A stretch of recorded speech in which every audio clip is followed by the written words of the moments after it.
Dozens of health charities, sports stars and celebrities have written to the Prime Minister asking for extra support for gyms, pools and leisure centres, which have been forced to close during lockdown.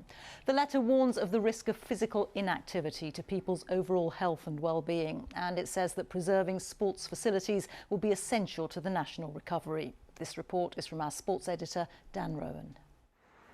With community facilities remaining closed and grassroots sports suspended, the impact of this winter lockdown on activity levels is causing mounting concern, and today the Prime Minister was asked to intervene.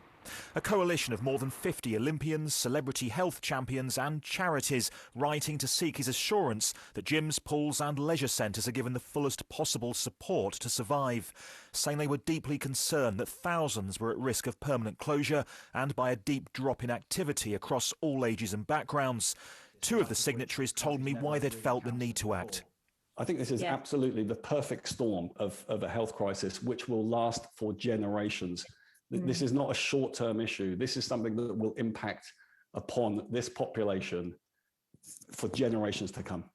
7 years ago, White trained TV presenter Davina McCall for a gruelling sport relief challenge. The exercise enthusiast told me even she'd struggled with fitness during lockdown.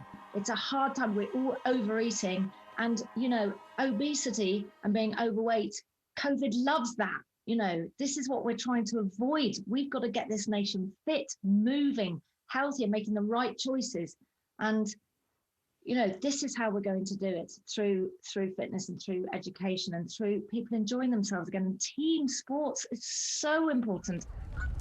Outside exercise with someone from another household is still permitted, and some forms of indoor fitness have proved popular.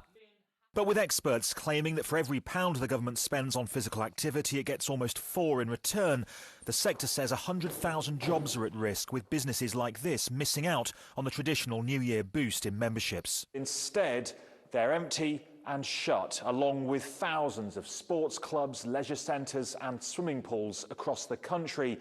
And the fear is that the crisis is having a devastating impact not only on the industry, but also on people's physical and mental health at the worst possible time.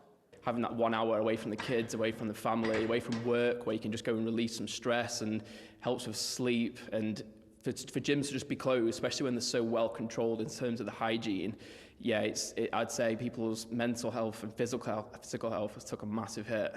The government says the sector has already benefited from significant financial support and that reopening sport is a priority once restrictions can be eased. But for many, the loss of such activity comes at a huge cost. Dan Rowan, BBC News.